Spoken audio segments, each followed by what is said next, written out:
Maduro enlevé hier, la Russie refuse d'intervenir. Assieds-toi, je t'explique pourquoi la Russie n'a pas intervenir. La Russie, Venezuela. Nous sommes le 11 novembre 2025.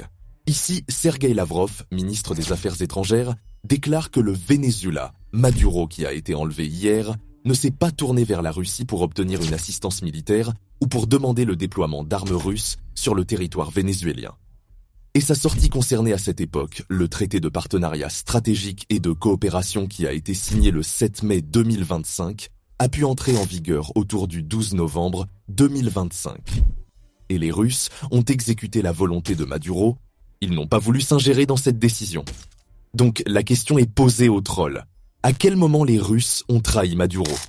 Le partenariat de sécurité avec la Russie consistait pour le Venezuela à une assistance ciblée, fourniture d'armes et éventuellement des conseils militaires, un soutien diplomatique aujourd'hui visible au Conseil de sécurité depuis la capture de Maduro, ainsi que des livraisons de systèmes de défense comme les S-300, les Buk M2E, ou même des déploiements à portée essentiellement symbolique.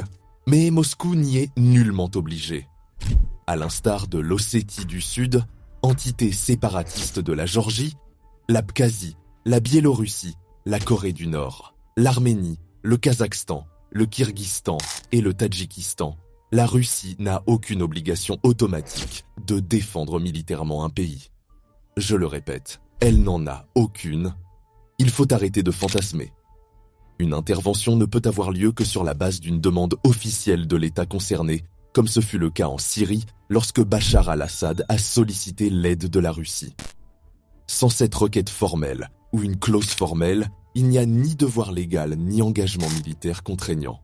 Qu'ils aillent en faire à la Corée du Nord ou à la Biélorussie, c'est qu'ils ont fait à Maduro.